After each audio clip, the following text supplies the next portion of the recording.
Halo semuanya, ketemu lagi. Kali ini saya akan unboxing mouse dari Logitech M171 Reliable Wireless Connectivity. Mouse ini saya dapatkan dari acara Indocomtech kemarin dengan harga diskon. Alasannya karena saya pengen coba mouse wireless untuk sehari-hari dan untuk menggantikan mouse Dell berkabel yang biasa saya pakai. Langsung aja kita buka dan lihat apa isinya.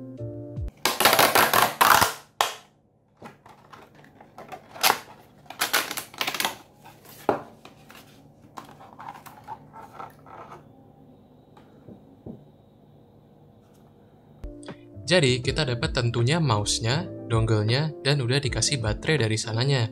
Jadi nggak usah beli baterai lagi, dan katanya baterainya bisa tahan setahun. Oke, jadi ini dia mouse-nya. Bentuknya ini dia lebih kecil dari mouse Dell saya yang lama ya, jadi saya akan butuh penyesuaian lagi. Mouse ini tersedia dalam 3 pilihan warna, yaitu biru, merah, dan abu-abu yang seperti saya punya ini. Nah, ini dia keenakan mouse wireless, bisa ditaruh seenak jidat. Mau di meja kek, di kasur kek, di kursi kek, di kaki kek, mau di manapun aja, bebas banget. Yang bikin saya kaget itu karena dia ukurannya kecil, wireless pula, jadi licin banget di tangan, kayak ngebut banget gitu. Bahkan saya sampai harus atur ulang buat sensitivitasnya, karena saking ngebutnya itu. Lagi-lagi butuh penyesuaian.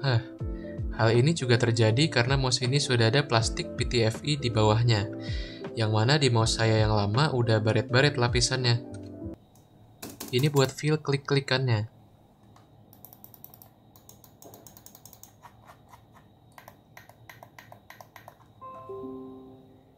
Ya ini lumayan clicky dan cukup solid semua, meskipun bahannya full plastik sampai-sampai ke scroll wheel-nya yang biasanya itu bahannya karet, ini dia bahannya plastik. Makanya saya tadi sempat kaget nyobain scroll wheel-nya kok rasanya murah banget, ternyata plastik. Ya ini saya baru sadar kalau dia udah ada invisible optic, jadi nggak ada lagi sinar merah yang kayak laser. Oke, sekian video unboxing dari mouse Logitech M171. Terima kasih telah menonton.